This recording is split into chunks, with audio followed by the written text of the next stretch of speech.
It's time to talk sports. It's Hacksaw's Headlines, a panorama of the world of sports, stories, comments, and opinions.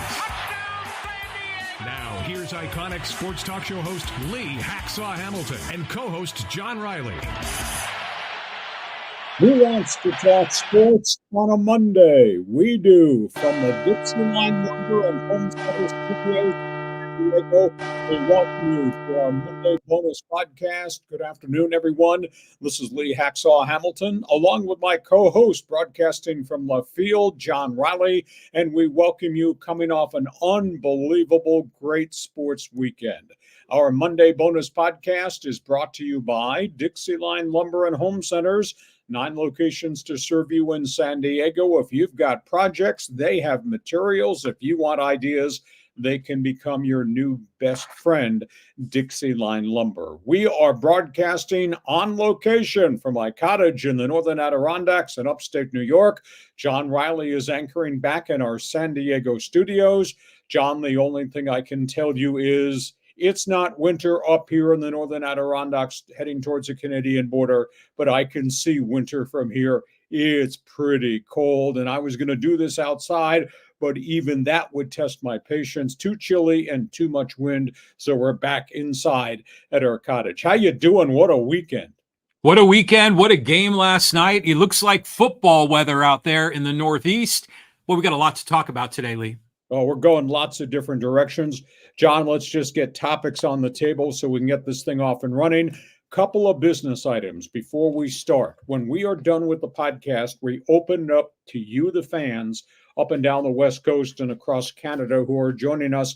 It's called Fans Forum. We invite you to participate. You pick the topic, ask a question, make a statement. We'll try to get as many people on in Fans Forum as we can right at the end. If you like sports, check my website. That's the address right across the top of the screen, leehacksawhamilton.com. You won't believe the one man's opinion column that's going to be posted this afternoon. It's amazing, my reaction to what we just saw this weekend in the baseball playoffs. So check the website. Top of page of my homepage, there's an orange box. Fill it out. Become part of Hacksaw's Insiders Group. Also want you to share, tell everybody what we're doing with the Monday and Thursdays podcast. We also want you to subscribe. Therefore, you will get alerts every time we put things up on the YouTube channel. John, we're going a lot of different directions, but the only topic on the table I think anybody, at least in Southern California, wants to talk about is the Padres, the Dodgers, and what happened in the baseball playoffs on a Sunday night. Go ahead. Just pop it up there. Let's talk about it. I mean, what a game. I mean, it was entertaining. It was dramatic. It had a lot of huge moments with the fans and the players. I want to hear what you have to say about this, Lee. The Padres had no fear of the Dodger batting order. I think the Dodgers now have to have fear about who the San Diego Padres have become. That was 6 hours. A nice headline you put up there, tension and electricity. And it didn't end well for the Dodgers. And I think the most stunning thing is all the junk that happened during the course of Sunday Night Baseball, the entire nation got to see. They got to see what the Padres have become as a franchise, as a team. They got to see how the Dodgers reacted and how their fans reacted even more badly. Yu Darvish was just dominant right from the start. The Padres just continued to hammer Dodger pitching. 6 home runs, that's a record.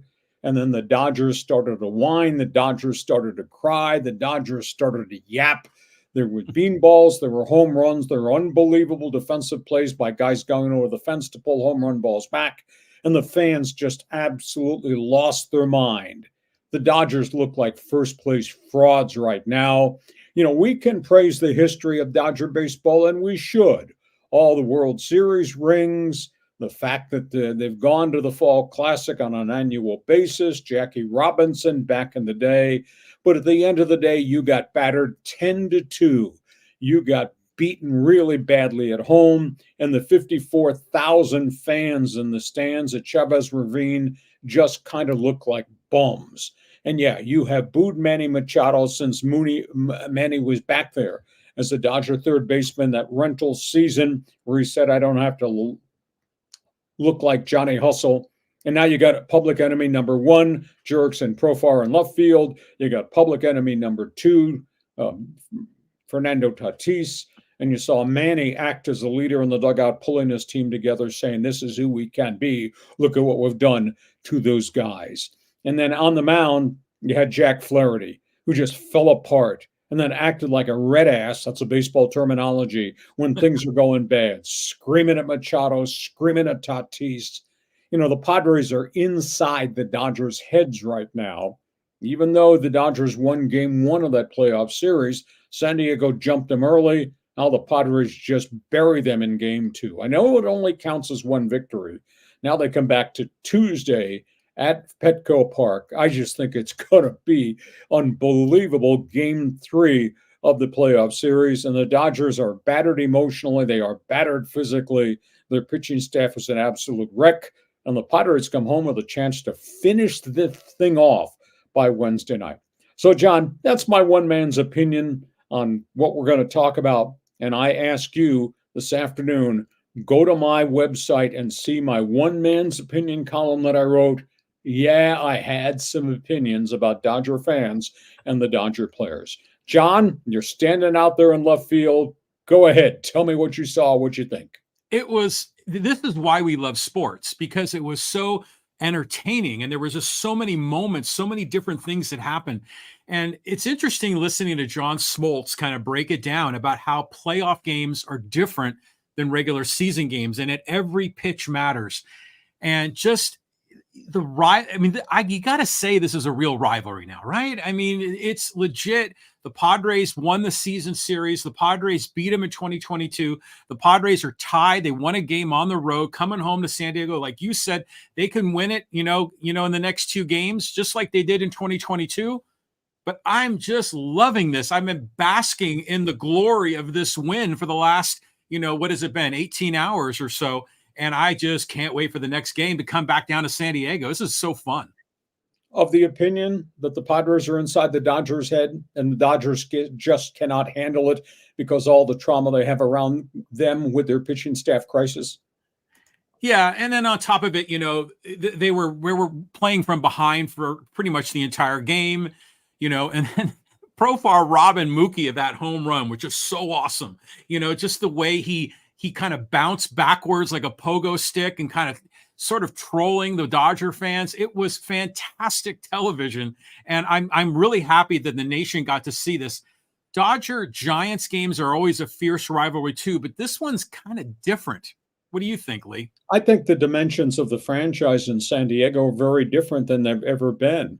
And obviously what's befallen this Dodger franchise this year with all the pitching issues, and that we talked about it a couple of weeks ago, that they've got so many pitchers hurt, though the epicenter of the pitching crisis in Major League Baseball. But for the Dodgers just to react the way the Dodgers did, and for Flaherty to do what he did on the mound and then what he did in a dugout after he got pulled from the game, Dave Roberts how's he going to control the emotions of his team? How's he going to gather this pitching staff back? And now Freddie Freeman has re-injured that ankle, and I don't know if he gets to play in game 3 or game 4 that could end their season. I mean, this to me is just devastating, what the Dodgers have become emotionally as well as what's happened to them physically. And the whole nation got to see who the Friars are right now. And there's a lot of people that don't like big market New York Yankee baseball, nor big market Dodger baseball. Hell, I'll bet you 3/4 of the nation's becoming brown and gold fans right now. Agree or disagree? Oh my God. Yeah. I mean, definitely agree. Love the back and forth between Manny and Flaherty. When Manny was at third base, I thought Manny handled that like a pro, like a gentleman. Well, maybe not a gentleman, but definitely like a mature ball player. And, wasn't allowing him to get sucked into all the emotion like, maybe he would have had done it about 10 years ago. But how about you, Darvish? I mean, proving that you don't need to throw a million miles an hour to get guys out. This guy is an artist. So at the end of the day, because you had to proofread my one man's opinion column, was I correct? Was I right? Or was I right when I told Dodger fans, take that, bitch? Yeah, that's what I was going to remember what you said. It was take that, bitch. It's just so funny. And the rivalry between the fans is real. It's legit. There's no place, obviously, for throwing stuff onto the field, but I love like Tatis, just the fake tears and just kind of giving the business to the people in right field. It's just so fun. So I just can't wait for Game 3. Is it Tuesday night yet?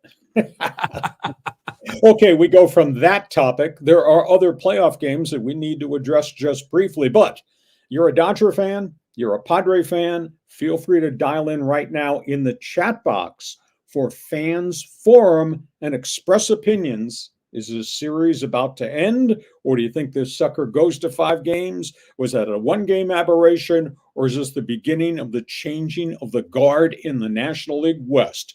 Dodger fans, sucks to be you right now. Padre fans, you want to gloat, you can right now. Jump into the chat box. Fans Forum coming up. Next topic on the table. Next topic. How about these other games? That Mets-Philly game was unbelievable. Here's the most astounding aspect to what we have seen. The Mets have been on the road for 13 straight games by virtue of the end of season schedule, by virtue of the rainouts, by virtue of having to go back to Atlanta to play the doubleheader, and then going to Philadelphia. And the series is tied 1-1 now as it goes back to Citi Field. Philadelphia's bullpen imploded in Game 1. The Mets rallied back to win. The Mets bullpen and Edwin Diaz is becoming very, very tenuous as the closer. That implodes in Game 2. So back we go to Citi Field. They'll be crazy there too. That series has now become a best of 3 because it's tied 1-1. New York Yankees, Kansas City. We're waiting for Judge and Soto to go off. You know, Kansas City is a team that staggered in the month of September. They had 2 separate 7-game losing streaks, John, and they are still in postseason play, but we're waiting for Judge and Soto to go off. You got Cleveland, Detroit. I told you that the Tigers are going to wake up and suddenly realize where they were and did not have a good first game against the Guardians, my Indians. Cleveland jumped them for 5 in the first. Detroit never recovered. You know, the most astounding thing to me, I mean, the Guardians have had a really good statistical season in terms of wins. The Guardians have a collective team batting average of .238. And I swear to you, can anybody name anybody in the Cleveland lineup aside from Jose Ramirez and the ex-Padre Josh Naylor? You probably can't. This is going to be an interesting series to see if Detroit can emotionally come back in this Monday game as they play Game 2 now, just like Kansas City plays Game 2 against the Yankees. Your perceptions of all things Mets-Phillies and what else is going on across the street in the American League. Well, I mean, that Mets-Phillies game certainly proved that the Phillies have got the bashers. And boy, Castellanos, man, he had a day. And he seemed like almost like Ohtani, sort of flipping his hair around like he's some prima donna. But you got to give it up. The Phillies did really well. It was interesting bringing in Diaz in that high leverage situation. It didn't work out for the Mets, but I'm just still flabbergasted that the Mets are doing what they're doing. And now they get to go, just like the Padres, they get to go home, split 1-1. This series could be over in the next 2 games. Yankees, the Yankees and Royals, you know, I think about the old 1978 through 1980 era when they battled each other, and that was a great run. But Kansas City doesn't have it going now. The other series, Cleveland and Detroit, but didn't Jack Flaherty play for the Tigers and then the Dodgers traded for him? I wonder if the Tigers would like to have Flaherty back. Well, right now the Tigers have got the ace. He's going in Game 2. Tarik Skubal, who's maybe the hottest pitcher in the American League and hottest pitcher in baseball this side of Chris Sale. So that's going to be a fascinating second game matchup. So we got baseball all this week to talk about, though some of these series could be over by Wednesday night. We go from that. There's baseball notebook stuff off the field we need to address too, John. Good, bad, exciting news. What do you got, Lee? Well, let's start with Cincinnati. You know, they hit the eject button on David Bell a week ago. They had a fractured season, decimated by injuries, massive disappointment, but they lost so many everyday players before they got out of spring training. Then their pitching staff broke down as they went through the season, and they didn't make the playoffs and sub 500. So they fired David Bell. Out of nowhere, they hired Terry Francona.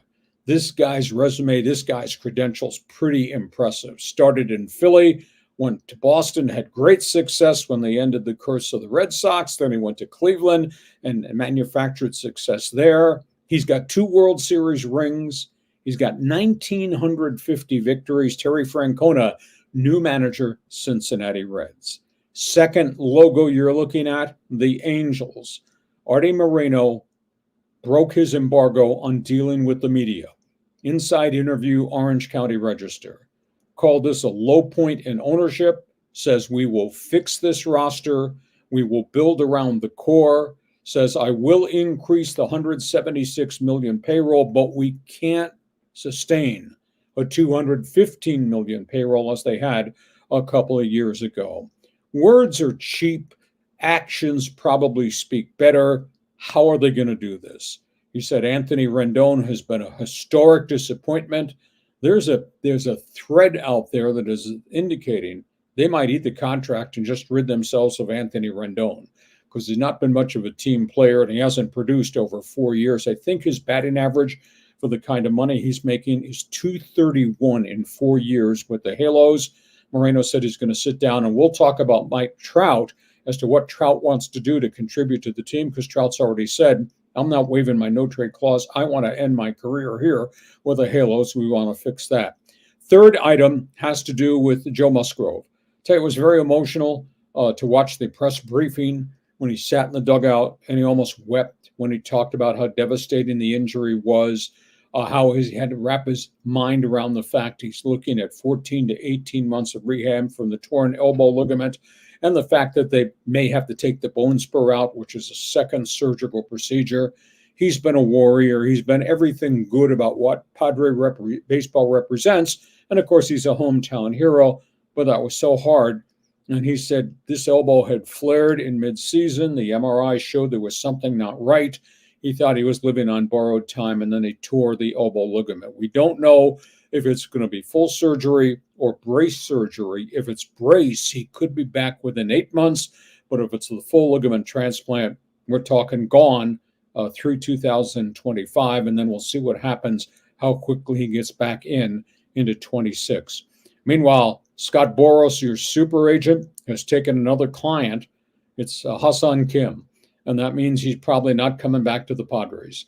Now, the shortstop, who, of course, has got a torn labrum, is going to have his own surgery. He has an $8 million option this season.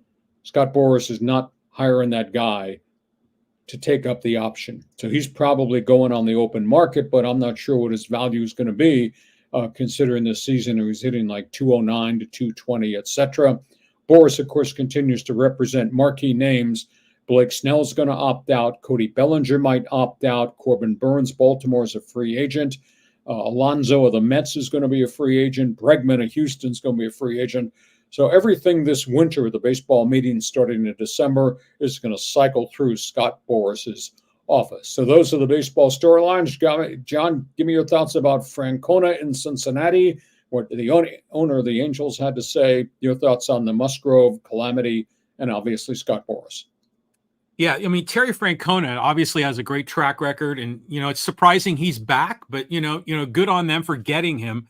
The Reds are going to be an up-and-coming team. They have a lot of really good talent there. So they could be, the NL Central isn't a really super competitive division, so there's a shot for them. The Musgrove deal, isn't it weird that if you can go in and do a Tommy John surgery while you're in the elbow, why can't you take care of the bone spurs at the same time? Why is this two separate procedures? Because of two separate locations in the elbow and how long you're going to keep somebody under to do these two separate procedures. Time will tell once they get in there. And I think they have to find out, is it a complete tear? And then if it's brace surgery, which is a lesser procedure, then they might consider doing it. But there will be two things that they will do on the scope. One is the transplant of the ligament. The second one would be bone spur if they're going to go in and shave it in the same procedure. Only time will tell. Is this Musgrove's going to be his second Tommy John, or has he already had one? No, this is his first. Okay, good. I mean, because Walker Buehler certainly doesn't look good after two of those surgeries. Yeah, the success rate for guys who have a second one, at this point, there's not that many have come back. And those who've come back haven't been the same pitcher the second time around. Now, does not say that Walker Buehler, with another off season of strengthening of that elbow in therapy, he could bounce back next year. But it's an extended struggle that he's had at 1-6 on the season. And they're going to give him the ball in Game 3 of this playoff series against the Padres. Yeah, right on. I mean, here we go with the Padres in the playoffs. But I want to talk about like one more thing about Musgrove. He signed that 5-year deal. So how far into it are we? And then he's going to miss all of next season, assuming he has the full Tommy John surgery. When he comes back in 2026, this Padre roster could be completely different. Yeah, he said it was kind of sad. That's when he started to get choked up. He said, I might not be with these guys, the same group, by the time I'm healthy to pitch again. I think he's got 3 years left on his current contract, and it's upwards of $20 million per season. And of course, it's covered by insurance. If he never pitches again, the Padres don't pay the full contract. But again, he'll go through the therapy, he'll go through the rehab, etc. Interesting. All right, What's here your we go. take on the Angels? Oh, I don't know. It's such a mess up there. It's again, if Artie Moreno has been hiding from the media, the dude, you got to be out there. You've got to be communicating and be transparent to keep the fans engaged. But again, I don't know what to make of these guys. Clearly they don't have the right strategy. It's not working. You've commented about how the Ducks are really embracing this Orange County vibe. I like that idea. Maybe the Angels can learn from that. Well, the hockey team has created this aura of this is Orange Country in direct shot at Artie Moreno's Los Angeles Angels of Anaheim. Artie's swimming upstream. He's got a lot of issues that he's going to get solved. So if you're a baseball fan, you want to comment on what the Angels owner said, you want to comment on the Reds hire, which I think is mystical, talk about Joe Musgrove, and of course you got to comment on Scott Boras, Hassan Kim, invite you to join us. John, let's get to halftime. This segment is brought to you by DIXIELINE Lumber and Home Centers. 9 locations to serve you. We've all done business at DIXIELINE. John, what do you like the most about our sponsor? Well, there's so many different things. I mean, DIXIELINE's been in San Diego for over 100 years. They're a lumber yard, and they have a drive-through lumber yard. You take your truck and go in there. They'll load you up. They offer great deals, a lot of discounts on items. If you just go to the website, DIXIELINE.com, and sign up and save, you can get on the mailing list and get all the updates for the products and services they're offering at really attractive discounts. So if you're a homeowner, a contractor, DIXIELINE is your partner in San Diego County and now growing up in Orange County. Up in Dana Point. You got projects, they got materials. You want ideas? This can be your best friend. These guys, DIXIELINE Lumber.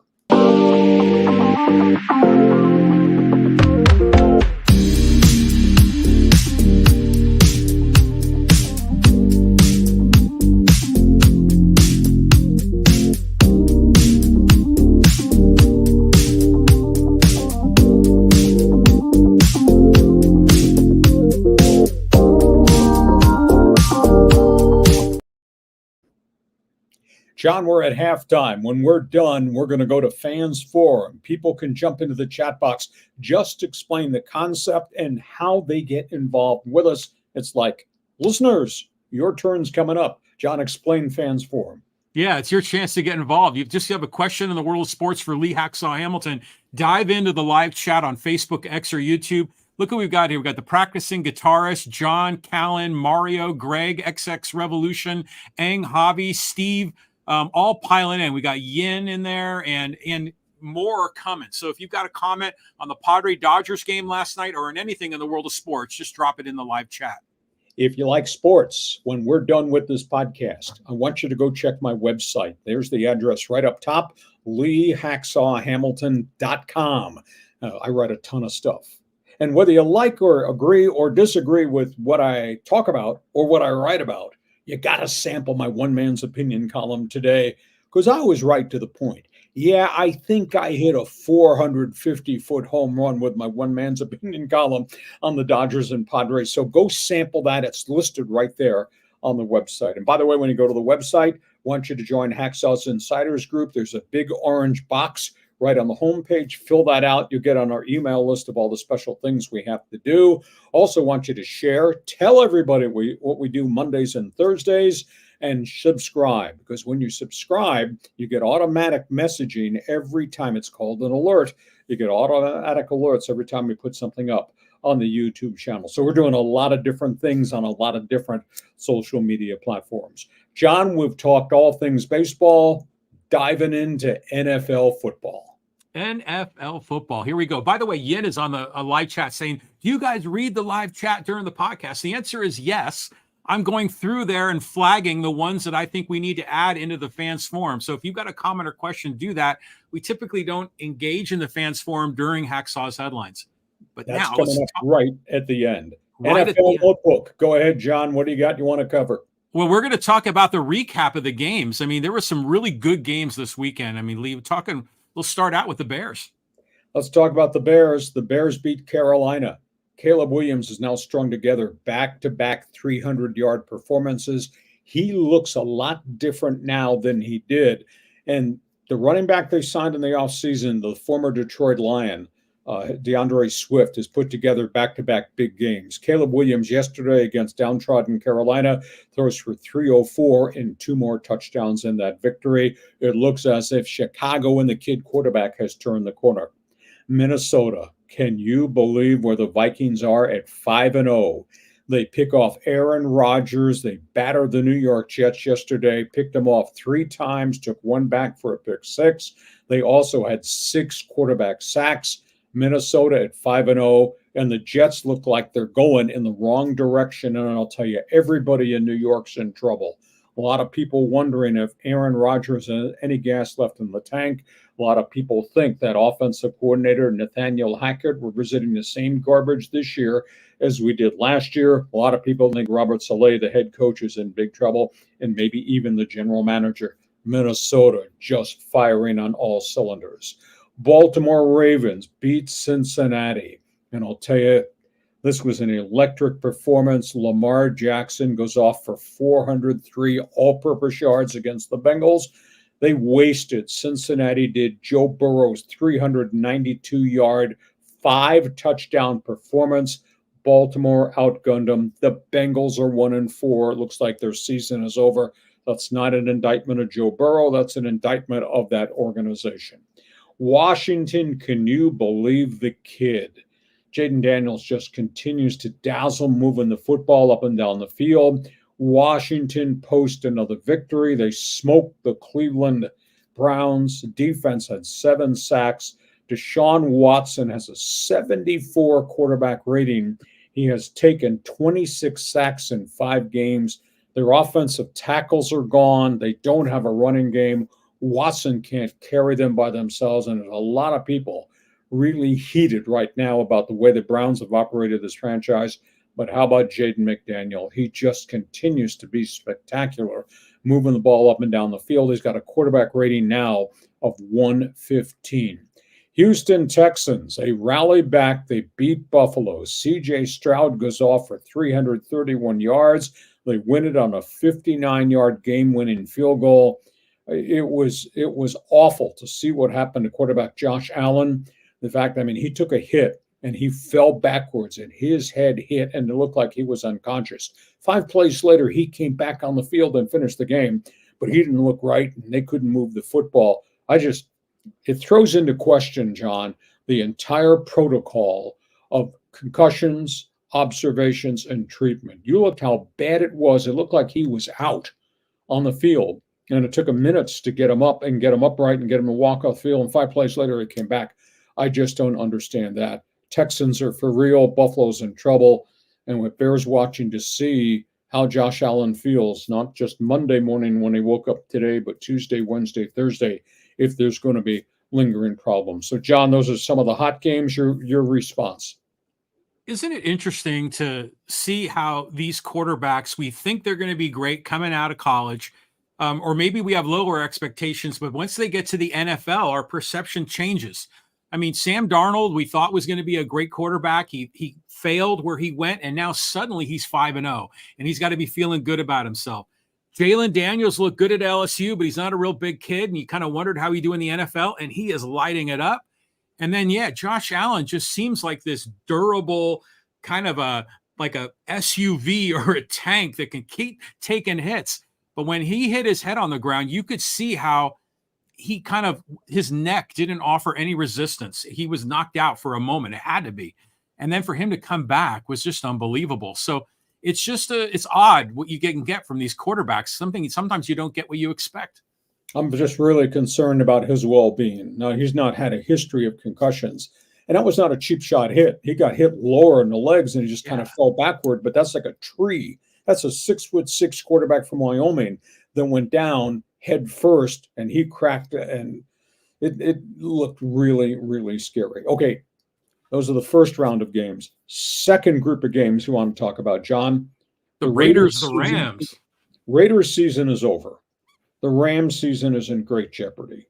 The Raiders this afternoon benched Gardner Minshew. Gunslinger can't get the job done. We have talked extensively to Raider Nation fans that this guy throws touchdowns, but he throws interceptions. He fumbles the football, and he takes sacks. They just benched him today after 2 more picks, 2 more sacks, and the fact they're not moving the football up and down the field. So that means they're going towards Aiden O'Connell. The second item has to do with what happened in the game against Denver. Patrick Surtain, 100-yard pick six going the other way. They continue to pick off passes. They continue to sack the Raiders quarterback. It was really a miserable performance by the Silver and Bleak. And now they're giving up on Minshew. In essence, they're in last place and their season is over. The Rams situation, this is just a byproduct of all the injuries around Matthew Stafford. Green Bay beat him. Jordan Love, who's been limping, he's got a minor knee issue. He stood in there. He made 2 touchdown passes. Matthew Stafford has no help at all. Interceptions, sacks, not running the football. There are no playmakers on the offensive side of the football for the Rams right now. Their season is 1-4. Sean McVay has never been 1-4 as a head coach with the Rams, so this is not a good situation. Seattle, I don't know, Jekyll and Hyde, they were 3-0 out of the gate, and they haven't won since then. I mean, they got banged around by the New York Football Giants. Giant defense had 7 sacks, and they took a blocked field goal back 60 yards for a touchdown right at the end. And suddenly Seattle, which has got some injury problems at running back, Seattle don't look like the same team that started 3-0 on the season. And then there's the Cowboys. If Dak Prescott can't do it by himself, they're not going to win games. Now, he went off for 352 and a couple touchdowns in the last-second victory against the Pittsburgh Steelers. That win might have salvaged, maybe saved the Dallas Cowboys season, but it's not good. They've lost 6 defensive linemen, including their top 4 defensive ends. And they still got more than half a season to play, and Prescott's having to carry the thing because he can't run the football. So they're in big trouble. And Pittsburgh fan, wow, are they upset. They booed the Steelers in the first half. They booed them at the end of the game when they let Prescott get down the field and throw a game-winning touchdown pass with 20 seconds to go. Justin Fields came out of the game, had to sit for a while, did not have a good, complete game along the way. Steelers have no playmakers at all. It's a big, big issue. And the fans, as much as Mike Tomlin's been a great coach there for 17 years, this Neanderthal offense of run the football, try to control the clock, and there's no way to go down the field with passing plays. That the roster needs to be upgraded and overhauled. So Pittsburgh fan, not real good. And by the way, damn winter is coming to Pittsburgh early, so they got a lot of reasons to be upset. John, your reaction to the second list in the games? Well, first of all, Raiders is it's a disaster. Minshew is very untrustable. I want to talk about the Seahawks because Geno Smith, I was listening to some of the pregame guys on the studio shows, and they were saying how he, in his pregame ritual, he is amazing, hitting all of his passes at all the different distances. Did you hear those comments? Yeah. And you tell you what, he's grown as a quarterback because he was kind of up and down. He was really in and out. By the way, that's another New York Jet refugee. But he's grown as a quarterback. I mean, he's had 380-yard passing games. But at this point, he doesn't have an awful lot of help around him. He took 7 sacks yesterday. So it's not so much Geno Smith's fault as what he does not have around him. But he's grown as a quarterback. He doesn't turn the ball over, but their problem is their roster around him has just not been very consistent. And, they got zinged by what I thought was a substandard New York Giant team. So I was kind of shocked. But he's become a student of the game, and he's big. He's athletic. He's about 6'4". He did a lot of things at West Virginia. It took him a long time to learn to become an NFL quarterback. I think he's getting there. But if you don't have support around you, you can't get the job done. But he's the future because there's no quarterback waiting in the wings. Yeah. Well, I don't know if he's the future. He's kind of middle aged for a quarterback, right? Exactly. The other game that you didn't have on your list was Tampa against Atlanta. And how about Kirk Cousins in that Thursday night game? Kirk Cousins. Well, we talked a little bit about it on Friday. I mean, Kirk Cousins obviously throwing for 509 and 5 touchdowns, and he's got people around him for the first time. Now they have to prove they can do it over a 17-week season, and as long as they keep their skill guys healthy, I think they got a lot. But he took a lot of hits. He's taken a lot of pressures and hits so far the first group of weeks with the season. But he's a gamer. He's hanging in there. We'll just see if they can keep him upright going forward. All right. So those are the games. You got an opinion about some of the topics that we've discussed, be it the mess with the Raiders, the injury problems that have befallen the Rams. Pick a team, pick a topic, and join us in Fans Forum. One other set of notes we want to talk about, John, about NFL Notebook. Pick a team, pick a topic. How about the Raiders and Chiefs? Save the season trades have to be made. I think by Wednesday, the Raiders will get Davante Adams off the roster. This has become a massive distraction. And it's not helped that Antonio Pierce, the head coach of the Raiders, keeps running his mouth about things. The Raiders are shopping this guy. He's got $18 million per year left over the next 3 seasons on this contract. Teams are not willing to take on that contract unless the Raiders pay a portion of the money. Raiders are asking number 2 draft pick and a player to make the deal happen. We keep thinking Davante Adams rejoining Aaron Rodgers with the New York Jets. The big issue there is, what are the Jets going to give up? The rumor mill is that it may be that the Raiders take the number 2 pick from the Jets and Mike Williams, who's on a 1-year, $10 million contract. Why Mike Williams? Mike Williams played for the Chargers when Tom Telesco was the general manager. Tom Telesco is the general manager of the Silver and Black right now. But there are other teams. Pittsburgh, they have cap space. Might they be willing? They don't have a history of trading high draft picks. Would they be willing to give up a number 2 for a 32-year-old Davante Adams? But Davante Adams will make a big difference in Pittsburgh. He'd give them something they don't have: deep threat speed and veteran experience, and a little bit of firebrand leadership. New Orleans is also in the mix. There has been talk Buffalo might be in the mix. So Davante Adams, I think they have to move this distraction off the roster because he's gone public and said, I want out. Davante Adams might wind up going by Wednesday. Meanwhile, Kansas City, they're operating on the wide receiver Rashee Rice right now. We're going to know by Wednesday how deep this injury is to the knee. There's one sentiment that it's not as severe as first thought, that maybe he's out 8 weeks, comes back at the end of the season. But losing Rice on top of losing Hollywood Brown has really set back that offense. They're going to have to make a trade. And the rumor I keep hearing is that they're talking to Tennessee about DeAndre Hopkins, who's in the final year of a contract. That's a vested veteran. Come in, he'd probably play pretty well. And Brett Veach and Andy Reid, historically in Kansas City, John, have made deals to rent veterans, and the guys they brought in have been difference makers. So your thoughts on this Raiders situation, your thoughts on what Kansas City does? Yeah, it's interesting you bring these up, because when you're talking about Aaron Rodgers at the Jets, and yeah, that makes sense for a landing spot for Davante Adams. But doesn't the Aaron Rodgers situation there sort of parallel what Montana did with the Niners, then going to the Chiefs at the very end of his career? I mean, how often can we expect some of these older quarterbacks to have success? I mean, at some point they just kind of get, they reach their end, don't they? Well, they do. Normally you hit the wall, and a lot of times it's got to do with injuries more than it does with anything else. But this is wide receiver, because then you got Patrick Mahomes and the tight ends and the number one draft pick, Xavier Worthy. So they're looking for a trustworthy route runner more than a game breaker. Kansas City's not going to make a deal within the division with the Raiders, or maybe I should say the Raiders are not going to do anything to make Kansas City another deeper team. So that potential deal for Davante Adams does not work in Kansas City. But I think Kansas City, Tennessee, DeAndre Hopkins as a short-term rental, and if he has a good second half of the season, and I trust he would, then Kansas City could offer him a 1-year or 2-year extension beyond that. So I think that deal is probably going to happen. John, we go from NFL football. Let's talk about what happened Saturday in college football. Yeah, huge upsets, including Vanderbilt beating Alabama. Holy moly. Nice upset. Nice headline, Upset City. Please tell me, Did you have this on your bingo card? Because we're going to talk about the AP poll that just came out. Did you have this on your bingo card? Alabama loses to Vanderbilt. You're kidding me. Vanderbilt, which was 0-60 against top 5 teams in the history of the Commodores program, Vanderbilt beat Alabama. Now, Alabama, of course, had beaten Georgia a week ago. They just emotionally could not crank it back up.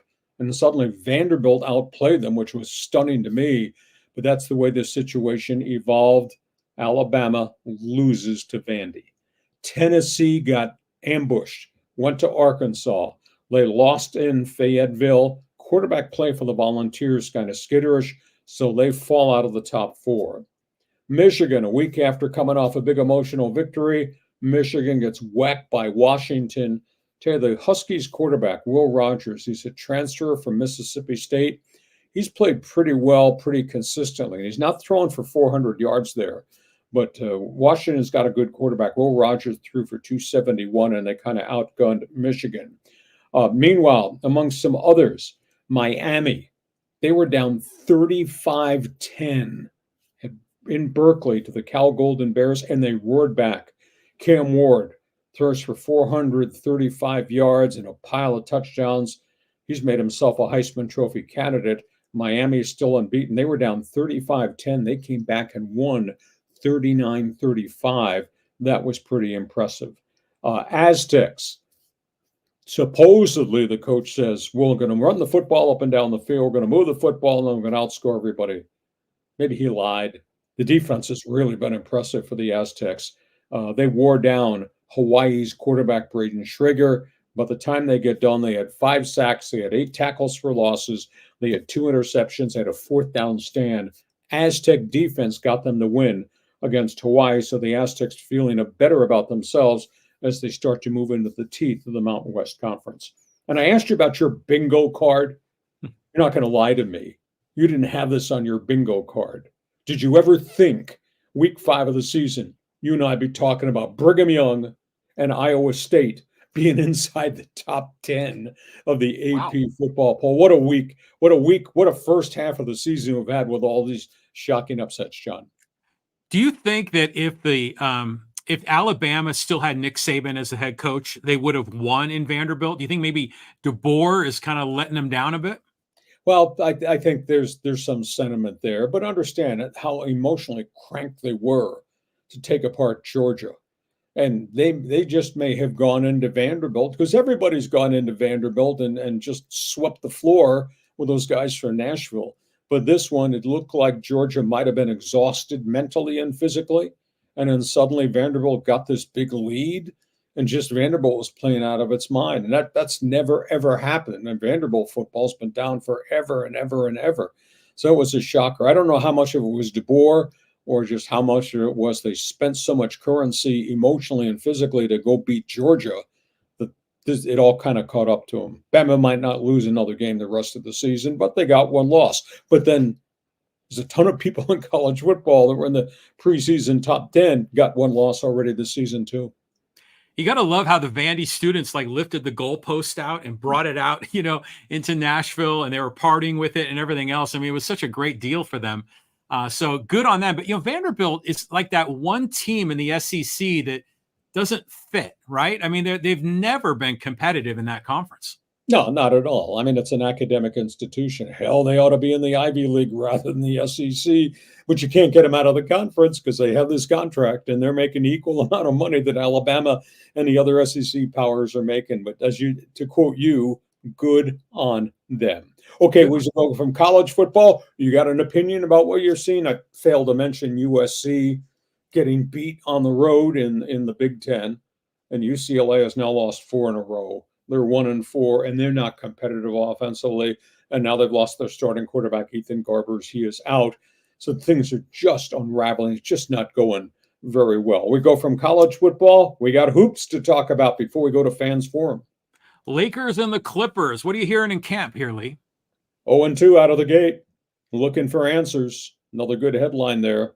Let's just talk about the Lakers situation. So much attention is being focused on the 12th guy on the team. Please tell me Laker fan isn't hoping that Bronny James is ready to be a star, because he's really not. Lakers got beat by Minnesota in their first game in preseason. Bronny was 1 for 6 shooting the ball. He had 3 block shots, though, in 16 minutes. He really played well. But then he came back on Sunday when they got battered by the Phoenix Suns. In 13 minutes, Bronny James in a second game had 4 turnovers and 3 personal fouls.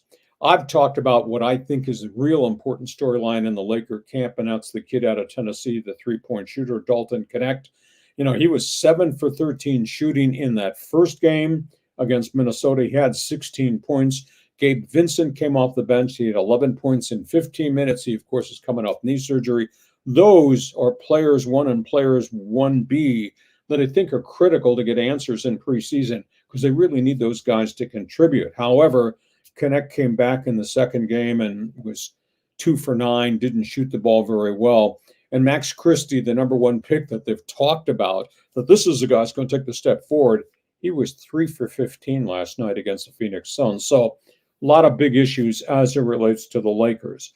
Clippers got beat by Golden State, which played all of its guys off the bench. The Clippers don't have Kawhi Leonard. James Harden went for 13 points and 8 rebounds as an old man at age 36. I just don't know where the Clippers' firepower is going to come from.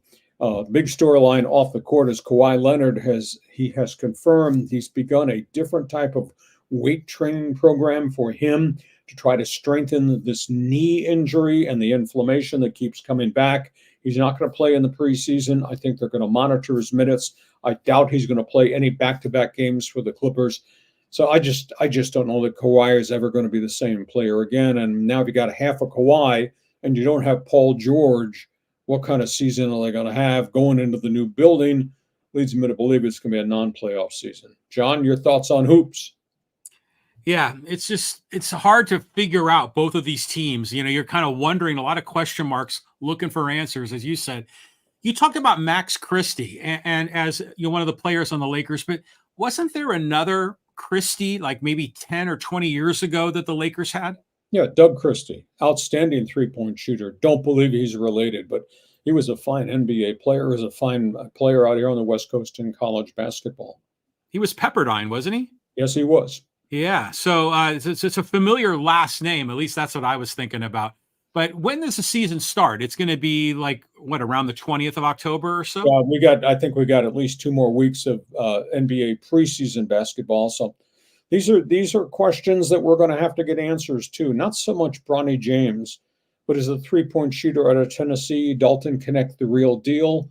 That's going to be huge. And then does Max Christie, a former number 1 pick, can he become an instant point guy off the bench? Well, 3 for 15 on Sunday doesn't make you believe he's ready to play. And the veterans they signed last year who are all hurt. You know, Gabe Vincent and Cam Reddish had done some pretty good things other places in Miami and with the New York Knicks. They got to get those guys healthy, get those guys on the court, to get those guys to produce, because it just cannot be an aging Anthony Davis and an aging LeBron James to carry this thing by themselves. I think potentially you look at the roster and say, if players 3 through 7 or 8 do well, it's going to be a good season because we know AD and the King are going to do well. But if these guys are still skitterish and are still hot and cold, the Lakers, you're going to be rooting for Lakers trying to get into the play-in game more than be a Lakers team that's going to be a difference maker in the NBA West. John, it's time for Fans Forum. Let me remind everybody, this podcast is brought to you by DIXIELINE Lumber and Home Centers. You got projects, they've got materials. You want ideas, think about all things DIXIELINE Lumber can provide to you. 9 locations in San Diego and the new one that has just opened up in Dana Point. Fans Forum belongs to you, the followers on our live stream. We are broadcasting today. I am at my cottage in upstate New York where it's really cold. John, I can look out the window here. It's not winter yet, but I can see winter from here. And you are anchoring back in the sunshine in San Diego. You ready for Fans Forum? You got a few of your friends ready to fire us some questions and make some statements. We're going to go from now till Wednesday to get people to talk about the Padres, the Dodgers, the NBA, the NFL. Go ahead. Yeah, the Padres-Dodgers stuff is just unbelievable. So let's go here to the practicing guitarist. Lee John Darvis's masterful performance included a great approach when facing Ohtani. how did Cease fail with his electric stuff? This is a big key to the rest of the series, keeping Ohtani in check. Well, Ohtani hits everybody. Let's understand that. Cease looked terribly out of sync in that game one. And that was bothersome to me because he was overthrowing his mechanics, his follow-through, falling off the mound. That's why he had no location. That's why he threw 82 pitches and he really scuffled. They'll solve that. They get back in the video room, and I'm sure Ruben Niebla will point out to him, this is what was not right in game one. And I have no doubt that I think Cease in his next playoff appearance will bounce back, but he was out of sync.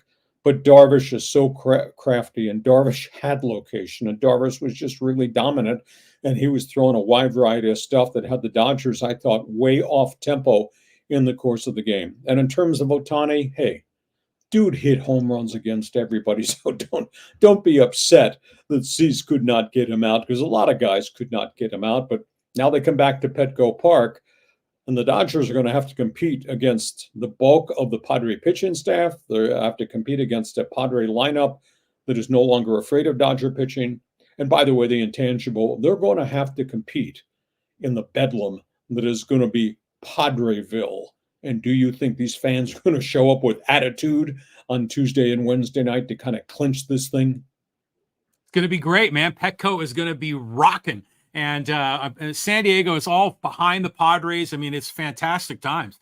Cease is interesting. When his fastball is working, then everything works. And they were even talking about that with Darvish. I mean, Smoltz, we've talked about him in the past, how as a commentator, as a color commentator, he's really good and gives you a lot of technical insight into what their approach is. And you could see that he had this love affair with Darvish and all of the different pitches he had and how he used them and how he set batters up for their second and third time through the order.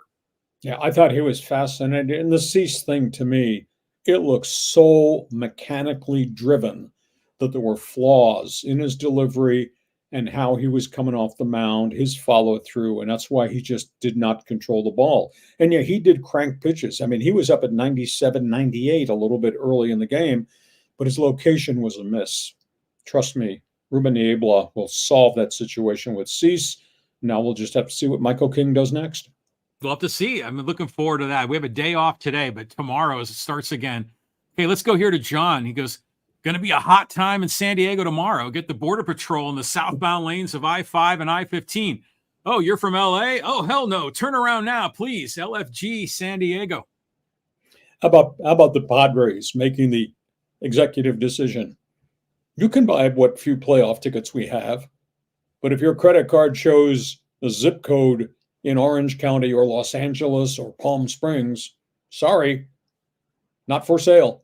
Only selling to San Diego fans, only selling to Baja California fans, only selling to Padre fans going east towards Yuma. Just fascinating what they've done. But at the end of the day, I don't think very many tickets available at all, unless Padre fans are auctioning off on the secondary market their tickets. But so I don't know how many Dodger fans are going to be there. And this is a once-in-a-lifetime experience, John. If these guys eliminate the Dodgers, then they get to go play probably Philadelphia. These guys won't be that far away from a World Series. So I can't see Padre fans auctioning off tickets right now. Well, I'm sure Dodger fan would pay a pretty penny for that. I mean, Dodger fans, it's interesting. I saw a lot of video clips of different things from Dodger fans. Like in one case, you saw the one where Profar handed the ball to the fan in left field, as a kind gesture. Yeah. And then the guy threw it, and then someone else threw a ball and it caused the problem. And then there were a lot of people had a lot of video footage in and around Dodger Stadium and in the parking lot of all these fights, these brawls. And a lot of times it was Dodger fan fighting Dodger fan. Don't drink. Just don't drink. Plain and simple. And also, I saw a video of what was going on down in the Padre bullpen, and fans leaning over, throwing balls and garbage into the Padre bullpen. And they had to restrain Jeremiah Estrada, who wanted to confront a fan who was looking down at him. He even jumped down there. So, I mean, security at the end of the day got there quickly and stopped it. But I guess the ideology, Dodger blue, the Dodger way, takes on a different dimension now because of what we saw on Sunday night. It's weird because, as a kid, the Dodgers were always, the sparkling white uniform with the blue and the little splash of red with the number. The Dodgers were almost like the hero in a lot of cases. They were the good guys. It was Steve Garvey and Ron Say and all these guys that we generally thought were good guys. And the LA fans was a lot of the Hollywood, and that SoCal beach vibe. But things have changed. The Dodger fans seem to be a little more aggressive. They're more like a Philadelphia fan. What do you think? Fueled by alcohol, baby. Don't drink before you go to the game. That's all I got to say. And the second thing I got to say, when we're done with this podcast, go to my website, read the column, One Man's Opinion column on my website, Lee Hacksaw Hamilton. Tell me whether you agree or disagree with what I wrote about Dodger fan and what just happened. On we go. Next question, John. Okay, let's move on. Callan, afternoon, gents. Lee, should we be optimistic about Gary Bettman's remarks about a potential new CBA in a couple of years? What would you say are the most pressing issues the NHL needs to tackle? Well, I think right now they've solved the Arizona Coyote crisis. I think they should be worried about small market Canada.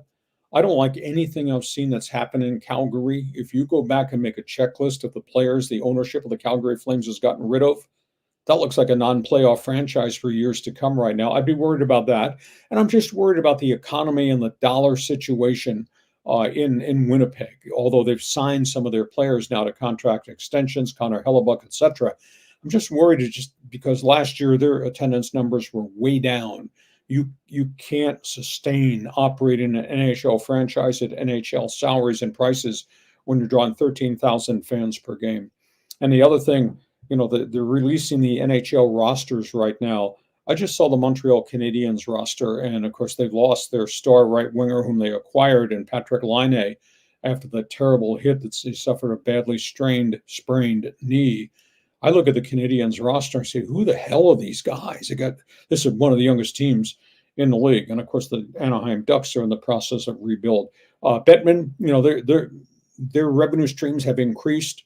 They are taking their salary cap, I think, to $92.5 million next season, which is a massive jump from $75 million where it was just a couple of years ago. So I would say economically, in a lot of markets, things are looking up for the National Hockey League, but I'm kind of indirectly worried about some of the smaller markets because I still think the dollar issue is a big issue there because these salaries are not coming down. Everybody in the NHL is getting $8 to $10 million, all the stars, and how can mid-market with lower budgets be able to handle that? Well, the revenue is really flowing into the NHL. Do they have a revenue share program like the NFL? Yeah, they have revenue share and a floor to spending.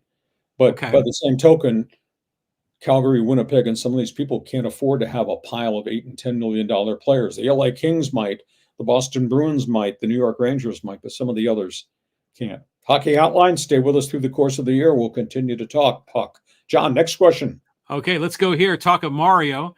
And he says, Flaherty was doing that to get a spark out of his team, LOL, and it didn't work. The $1 billion may not work also. Baseball is a very funny game, not guaranteed. Oh, just piling on the Dodgers. Just feel free to take a shot. I'm sorry. Flaherty, his actions on the mound, plunking Tatis, yapping with Machado, then gets pulled from the game and reinserts all this commentary, dropping MFs all over the place right there on TV. I mean, he wasn't asking Manny if Manny wanted to help him move the chaise lounge in the living room. Why do that? Now you've created this furor with the fans. Now you've created this terrible image for yourself as a whiner and crier when you got the crap kicked out of you in the most important game you're pitching this season for the Dodgers. Why do that? Just accept the fact you got beat and get ready to go out there in the next round of the playoffs if you're still alive. So I just think he created an aura that has now put the Dodgers behind the 8 ball emotionally. And everybody in the whole bloody nation saw it on Sunday night. Think about that. So not a good look for Jack Flaherty. And he was a really great acquisition up until last night. But boy, he's kind of muddied the waters with the Dodgers right now. And Dave Roberts, he's got a lot of problems on his hands. Now he's got this emotional trauma problem too. This just speaks so highly, in my opinion, of Manny Machado and his leadership and maturity. The way that he rallied the team in that meeting in the dugout, because he was trying to prevent all of the hysteria from affecting the Padres, but clearly all of the hysteria affected Flaherty. He was reacting. He was behind, like you say, behind the eight ball. The Dodgers were losing. But that pitch to Tatis where he got plunked, I mean, I don't think that was on purpose. What did you think? Well, Flaherty said after the game, I was trying to take command of the inside corner and I plunked him. That's baseball. But Manny was of the opinion you're throwing at him. Manny's response was in the post-game locker room meeting is, we're not throwing at Ohtani. Just because Ohtani hits home runs, we're not throwing at Ohtani. Why are you throwing at my guy? So that's where it is. But it was cool to see Machado put his guys in a group meeting in the dugout during the game. And I have no doubt in my mind what he was saying was focus, focus. Of course, he had the luxury of knowing we're kicking them and we're going home to Petco Park and we can end this sucker by Wednesday night. So, yeah, you want retribution. You don't want your pitchers throwing at a Dodger and reigniting the Dodger lineup. Dodgers are feeling bad enough about where they are right now. But every game is different. Like I said, opening night loss, despite the fact they had a 3-0 lead, only counts as one game. Second game, 10-2 burn job, that only counts as one win. So we'll see what happens on Tuesday and Wednesday back at Petco Park. Buddy, it's going to be loud. And I just can't wait, because Padre fan will bring back the gold towels and they're going to wave them and get excited. I tend to think they might be using the gold towels to wave goodbye to the Dodgers in his playoff series. Agree or disagree? Well, I'll tell you what. I mean, if the Padres could win games 3 and 4, that'd be unbelievable. But there's a pretty good chance this is going to go back to Dodger Stadium. I mean, this series is just so fantastic. Manny Machado also, he even admitted, hey, Flaherty, man, you got me. You made some good pitches. Again, the maturity of Manny, I'm digging that. But Flaherty was saying something that Manny flipped the ball or threw the ball into the dugout for the Dodgers. Did you hear anything about that? No, I didn't see that. I didn't hear that. All I know is in baseball terminology, that's what I wrote in my column, Flaherty comes off looking like a red ass. He's ignited. He's ignited this rivalry to another level. Oh, it's going to be fun. John, next topic. Okay, let's move on here. Go to Greg. Lee, do you think the enthusiasm around the Padres and their fan base can energize an NFL return to San Diego? Well, Greg's based in the Pacific Northwest, but at the end of the day, here's the storyline. We have no stadium. Who's going to build a new stadium in San Diego? Then you've got that construction cost, and then you get the cost of an expansion team, and the NFL has not indicated we're ready to expand. So thoughts of an NFL franchise in America's finest city, that's way down road. There's so many things that would have to happen. At this point, I don't see that happening in the next 5 years, maybe the next decade. We don't have a stadium to play in, period, exclamation point. Yeah, but imagine just for a moment that we could channel all this energy to supporting San Diego State football. Because if they start winning, I think they can fill up Snapdragon Stadium, and I think it could be pretty special because San Diego's got a lot of money, a lot of sports fans, and a real hunger for a championship in town. Well, I'm so disappointed that the Aztecs were not able to launch following by bringing ex-Charger fans into the fold, and I'm so stunned that deposed Charger fans, because I hardly think anybody from here is going to see guys at SoFi Stadium at the prices they're charging, that the defrocked Charger fans didn't embrace the Aztec football program, which had, a decade plus of really good football, different football under Rocky Long and Brady Hoke. So we'll just see how quickly Sean Lewis can make this thing into a first place program in the Mountain West Conference. And, we're still dealing with the fallout from the death of the Pac-12. Now what the Pac-2 is going to become with the expansion, but somebody's got to go a distance to tell me that what we're looking at in the future in 2026 is just not Mountain West Conference 2.0. Not that I'm not interested in it, but to me, there's nothing that grabs me by my sweatshirt and says, this is going to be great, because this is Mountain West Conference football more than it is anything else. I do think Gonzaga coming on board as a basketball member is really good. John, next question.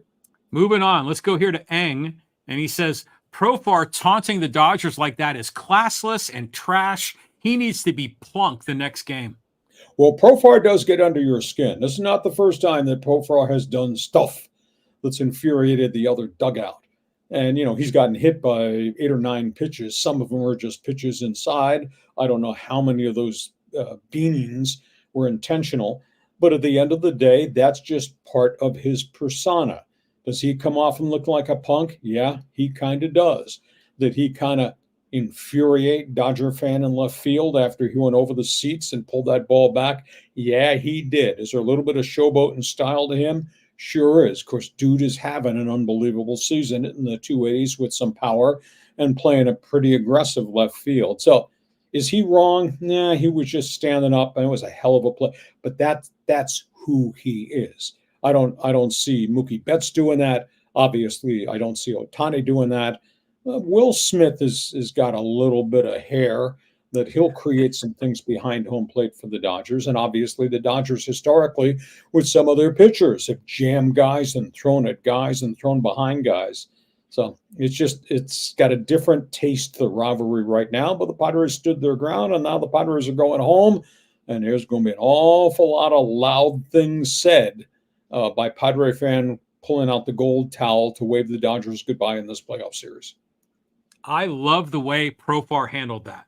I mean, obviously made a great catch, and it was a big moment for him, but he didn't say anything, and he wasn't taunting the fans, but he was looking at them and kind of bouncing. It reminded me of when Julio Rodriguez or the Mariners robbed a home run from the Padres, and he held it for like 10, 15 seconds.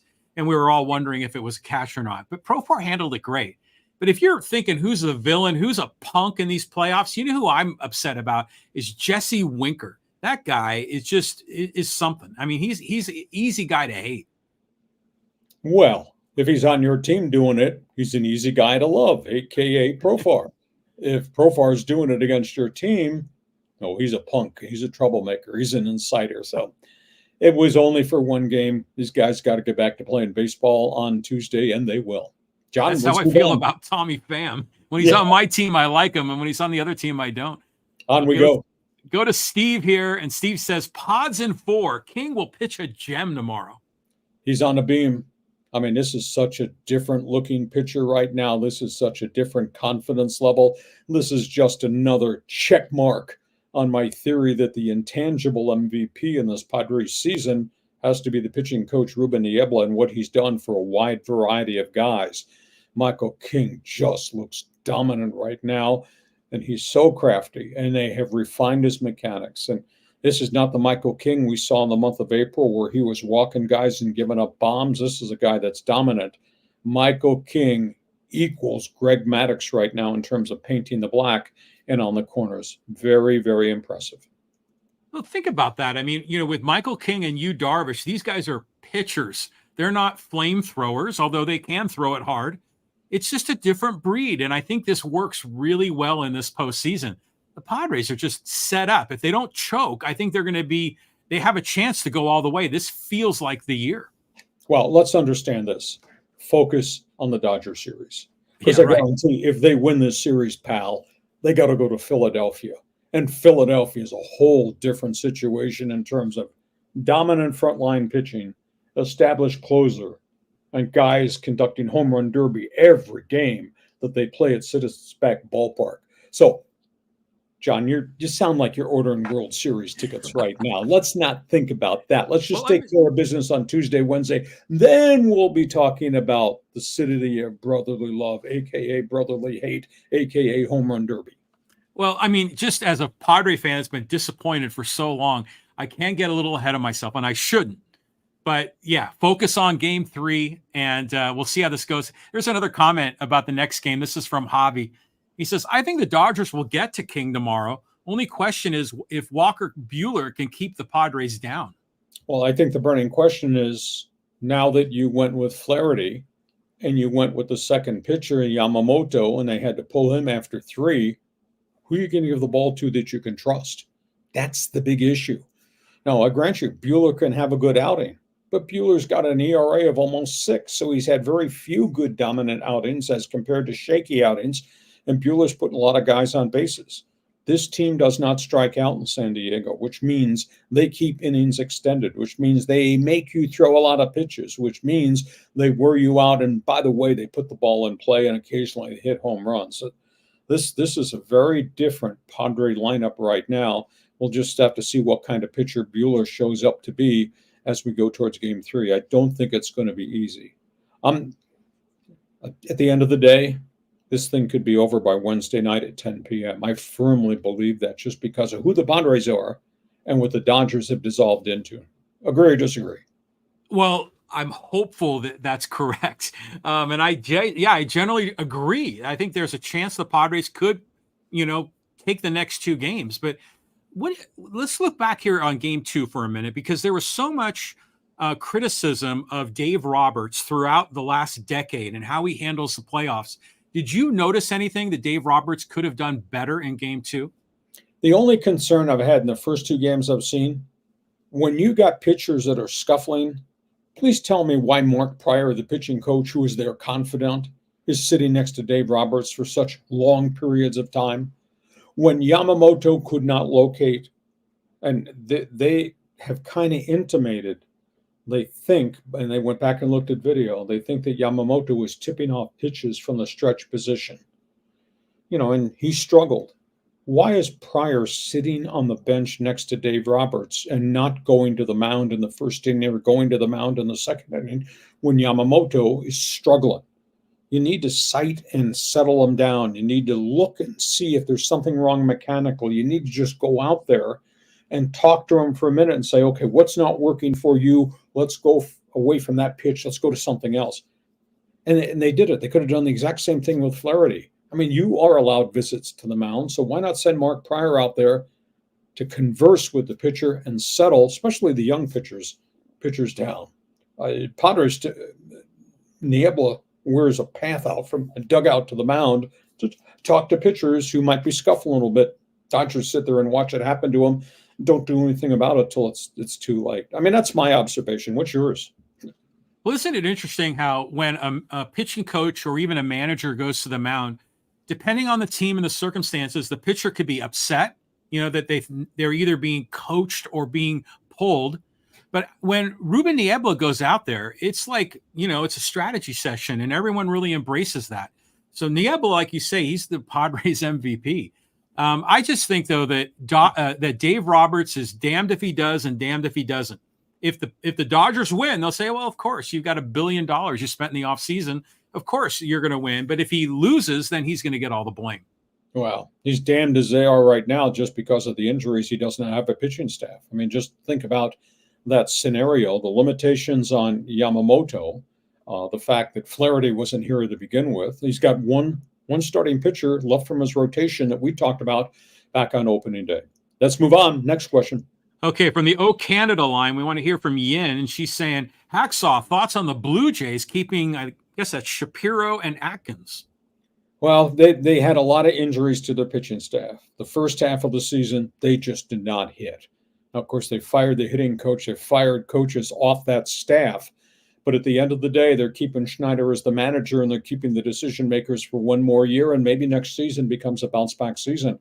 I thought they were going to have a really good year in the American League East, and they never left Dunedin healthy, and it just got worse and worse. And they had a flash at midseason where Guerrero suddenly got hot, but then Bichette got hurt and had to have the surgery. So they just got to stay the course, and I think they have belief in their players, and maybe the adversity the young pitchers had this season will help them become better, more mature players next year, and then maybe they won't have as many injuries as they've had. But yeah, they were a massive disappointment. But, the AL East still has the Yankees and the Orioles, and the Red Sox hopefully are going to start coming back. I mean, do you think what's the toughest division in baseball right now?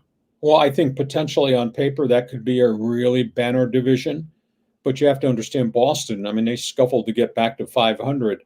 They force-fed a lot of kids. They're a really young roster, and for the most part, they played well. Now, Boston's got to make a decision on which of the young pitchers are really established or if they need to go do something in free agency.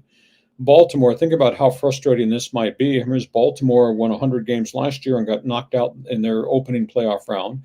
This year they had a pile of injuries to their staff, but yet they finished really strong and upbeat, and they got eliminated in the first round again.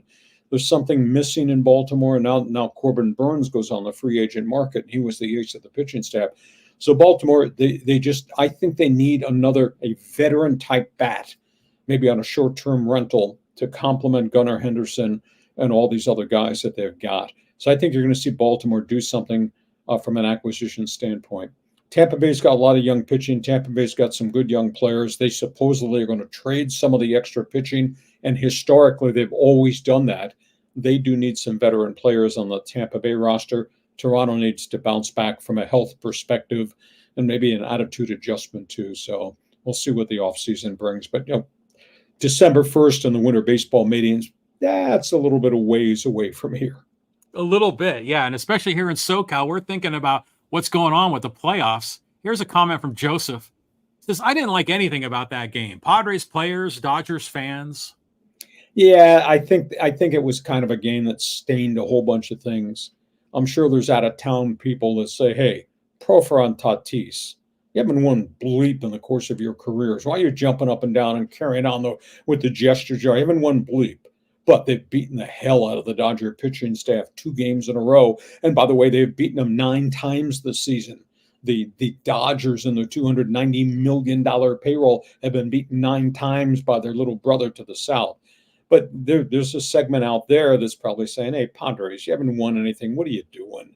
But there's also a segment out there that doesn't like big money Yankee Stadium, big money Chavez Ravine, and saying, way to go, San Diego. So we'll see which Dodger team shows up and if they can compete and hold their emotions in Game 3, or the Padres setting sail to finish these guys off by Wednesday night, move on to the next round in the series.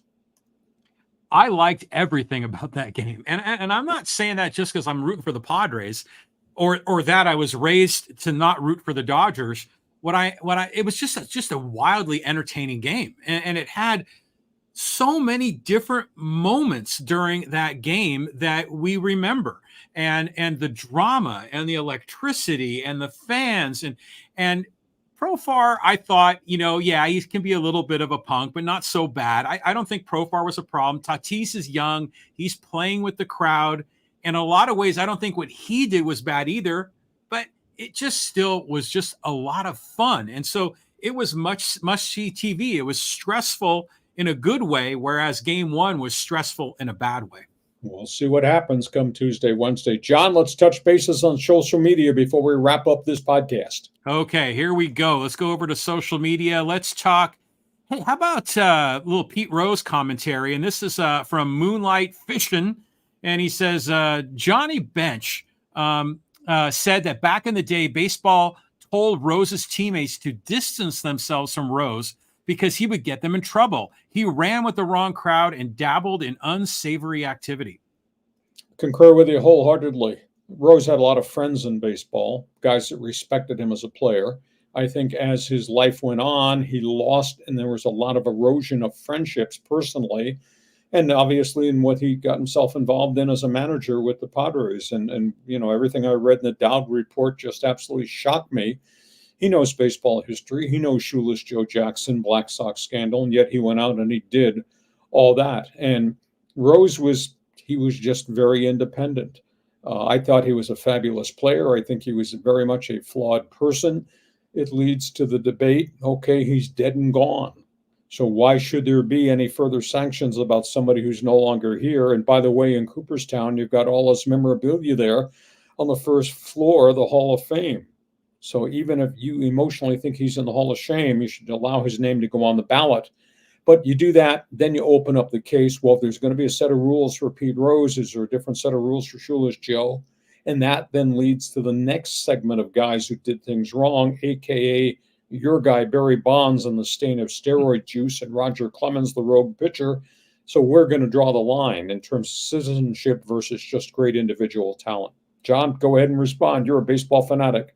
I think Pete Rose needs to be in the Hall of Fame. He has the record for the most hits. That has to stand. He needs to be acknowledged for what he did on the field. And they need to tell the story, the whole story. Like, just kind of a crazy tangent is I went to the Nixon Presidential Library about 4 or 5 years ago up in Yorba Linda, and they have a whole wing there talking about Watergate, so it's everything. They're telling the whole story. And I think they need to do the same thing with Pete Rose. Well, as Bud Black said, the guys who affected the impact in the history of the game, statistically, as leaders, as personalities, deserve to be in the Hall of Fame. Just put an asterisk next to the name so when you see it, you'll know what those guys did personally, but should it detract from them professionally? Each case obviously has to be handled different. Next one. Hey, Lee, tilt your screen a little bit so you look like Kilroy looking over the edge of a fence. Okay, there we go. Now we can see you. Okay, let's go here. Talk about some of the conference realignment. That's always gets a ton of people commenting. And this is from Asa V. Says, if I ran the Pac-12, this is what I would do. The West Division, Oregon State, Washington State, Boise State, Fresno State, San Diego State, and UNLV plus Gonzaga, St. Mary's. And the South Division, Colorado State, Utah State, Memphis, Tulane, SMU, South Florida, plus Grand Canyon and Wichita. So what do you think of that, Lee? Not much. Thank you. No. Let's look at it from a different perspective. That's a lot of teams. Is there anybody there from the new names that he just posted are there any names there that carry national cachet? And by the way, this is the pie. How many ways you're going to split the pie financially? And you're going to go to the networks and say, Wichita State and South Florida, we want you to pay us a lot of money because they're going to be part of our... That doesn't make any sense to me. Getting Gonzaga does. I wish there was a way they could make a transaction to get BYU out of the Big 12 and add their football and their basketball program, which is pretty good, to the Pac-12. But they're going to have to add one more football program. And I just don't think going out of the Western region to go get these other schools makes a hell of a lot of sense. And by the way, Memphis is one violation under Penny Hardaway from going into NCAA jail. I don't know that you want to dabble with those guys. And that's a nice idea, but there's no national brand there that grabs him by the shirt and says, this is going to attract TV network contracts. BYU would with Gonzaga, and it makes geographical sense. The rest of it, nah. There's nothing in the Conference USA or AAC that excites me. Johnny, got a different opinion out in left field? Well, out of left field. Well, as they go into new markets, the pie should get bigger, right? Because there'll be more eyeballs, more advertising revenue. But when you look at some of those cities, like, if you're going to expand to Wichita, that's not much. Well, Grand Canyon could be something interesting. So I don't know. Originally, when I saw, names like Tulane and SMU, I was like, and even Memphis, I just wasn't really excited about it. But really, who else is left? I mean, there's nowhere else to go. And hoping that BYU comes back to the West Coast, or UCLA and Stanford and Cal decide to come back. I don't know if that's happening. There's too much money involved. Well, there's a lot of money involved, but you got some unhappiness in the Bay Area right now. This ACC thing with Cal and Stanford doesn't look good. And BYU might have jumped out of the independent status a year or two early to go to the Big 12. And if these guys are not getting the full boat of money that all those other conference members are, then maybe there's an exit strategy they can employ, which will allow Brigham Young, UCLA, Cal, Stanford to come back. And now suddenly that West Coast Conference looks a lot different. Next, social media. Who wants to sound off? Okay, let's go here. Talk about the Dodgers' way is broken. And this is from Greg. And he says, why are so many injured is a great question, but using Kershaw, Buehler, and Glasnow as examples isn't. Clayton should have retired a year ago, meaning he's old and fragile. Buehler might just be one of those guys that never recovers from TJ surgery. And Glasnow has a history of being injured late in the season. Yeah, that's a good point. However, this is just not the guys on the 12-man pitching staff. You go through the farm system, and they've had serious surgical issues. A whole bunch of hot prospects have broken down along the way. We did the full screen board picture 2 weeks ago on our podcast, in which Dodgers used 38 pitchers this season. Dodgers had 19 different starting pitchers. Dodgers have had 7 major surgeries. You know, this, I think it's an epidemic within the whole structure of the Dodger franchise. It's just not Buehler and bad luck, or just not Kershaw. I mean, when you lose Michael Grove and you look at some of the other young pitchers that have already had to have the surgeries, and what's happened to Dustin May twice, and then the third surgery Dustin May's had, there's an awful lot of guys that are not here. So the Dodgers, and they've openly admitted, they have to do a reevaluation top to bottom of where this organization is, how it acquires pitchers, how they train pitchers, what they demand of their pitchers. But there's also a philosophical thing from the players. And Walker Buehler was quoted as saying, "I am a Dodger pitcher. Dodger pitching means max effort. Dodger pitching means all these wide variety of pitches. Dodger pitching means there is risk involved. If I win, we win. If I win, we win, and I get a bigger contract. I am a major league pitcher, and I'm willing to take on the risk to do it the Dodger way." That's coming from the ACR staff, who's now had 2 surgeries and has not come back to be the same pitcher, as he keeps sending them out every 5th day. Tough way to operate. And I'll tell you, it's going to be very interesting to see from a health evaluation how they're going to change the culture of Dodger pitching, John. Yeah, I mean, they got to make some big decisions here. I think I heard someone mention that the Dodgers pitching in the minor leagues had the highest overall fastball velocity in baseball. I don't know if that was true or not, but if it is, that's what they're telling them to throw hard. Maybe they could learn a lot from seeing Yu Darvish and Michael King and even Yamamoto, that there's a different way to throw. Concur. It's going to be a very interesting off-season, off the field for the Dodgers and the evaluation of their culture and their philosophy. Let's take one more. What else you got there, John? How about some Chargers talk? And this is from Zonka. It says, before the injuries to the offensive line, it was working. Dominated the line of scrimmage for the first 2.5 weeks. I think Alt plays next week against Denver, and Slater won't miss many more games after that. Well, the only difference of opinion I have is they did that game 1 against a Raider Nation. Look where the Raiders are. Game 2, they pounded the ball against who? Carolina. What's their record? So at the end of the day, when they started playing real people, look what happened in the Kansas City game. Look what happened in the last game in Pittsburgh. At the end of the day, I don't know how to word this. It's early in the process. They need to be able to get their offensive lineman back on the field. Alt looks like he's coming back, which is a lot quicker than a lot of people thought. But this is the second pectoral injury to Slater. That's got to be an issue. I think they have a deficiency at center. And the quarterback's taken way too many shots. I mean, Justin Herbert has now had 5 different injuries over a span of about 3 years. He's taken an awful lot of hits. We'll just see, where they are coming off the bye week as they get ready to dive back into the schedule.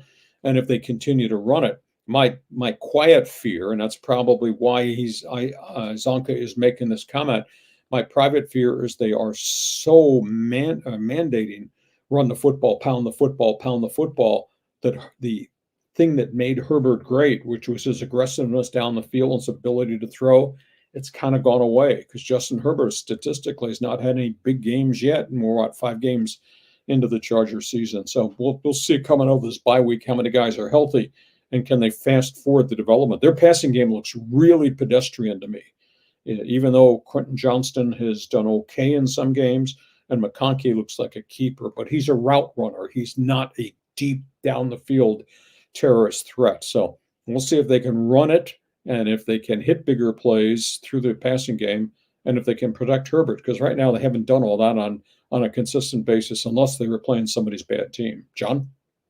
Well, when some of the NFL analysts, praise Herbert, what are the things that they praise him for? I mean, I noticed that when he's in the pocket, he'll move around and step forward in the pocket and hit receivers downfield. But what are some of the other intangibles or skill sets that he brings? Smart guy. You could take your GPA, my GPA in college, and add it together, and it wouldn't equal the GPA that the kid who got appointed for a Rhodes Scholarship got at the University of Oregon. He's smart as a cookie, strong arm, accurate arm. Now, moves the pocket, explosive at 6'6". He can run. Thing is, he's taken an awful lot of hits along the way, and that's been a deterrent, because he's starting to build a track record of getting beat up and banged up, and you really don't want that. in your quarterback. But I think he's sharp, and I think there's just so many positives to him. And it's been an issue. He's had good people, a lot of great people around him. Then maybe they're building it, but I think you and I said this the first week of September when we did our preview. I think they're one more good draft away from arriving, but they got to keep that quarterback on the field. But there's an awful lot of positives to Justin Herbert. Yeah. Do you think Jim Harbaugh is satisfied with where they are right now in sort of this progress to a new era? He's lost a bunch of games early on. He didn't lose as many at Michigan, but it takes time. They're just got to be patient. They have to work their way through it. I don't think he's not going to allow that locker room to become an emotional roller coaster. They're just going to stay the course and keep on going and just hope they can get the quarterback on the field and get the quarterback healthy, and then they can protect the quarterback because that quarterback drives a lot of things that are there. But same token, that offensive front's got to get healthy. Same token, they need Joey Bosa in his $30 million contract to stay on the field too. So there's a whole pile of things that Harbaugh has to hope work out. Hey, listen, we hope you have enjoyed this wide variety of our Monday bonus podcast. This podcast brought to you by DIXIELINE Lumber and Home Centers. Thanks again to John Riley for making this thing work. I've been at my cottage in the Northern Adirondacks near the New York-Canadian border. John is back in the sunshine. We will be back here on Thursday, and then we'll be talking Padres-Dodgers playoff series. Are they going to the next round, or are they headed back to a Game 5? We'll talk about the NFL and college football, too. John, have yourself a great week. Thanks for making this thing work. We'll catch up to you on Thursday. I'm looking forward to Thursday, but I can see in the background there's a lake back there. Well, I mean, what are your plans for the family while you're up in the Adirondacks? Well, it's cold and it's chilly, but that's okay because that's why we wear hoodies and turtleneck sweaters, and it's going down to 32 degrees. No snow yet, but all the colors are changing and the leaves are about to fall off the trees. But it's family tradition to come celebrate fall and see the colors in upstate New York. John, have yourself a great week. We'll catch up to you Thursday. Right on. We'll see you Thursday, Lee. Thanks for being with us, and thank you for joining us on Hacksaw's Headlines. Join us again for Hacksaw's Headlines on YouTube, Facebook, and Twitter. And find the audio version on your favorite podcast apps. For more content, go to LeeHacksawHamilton.com.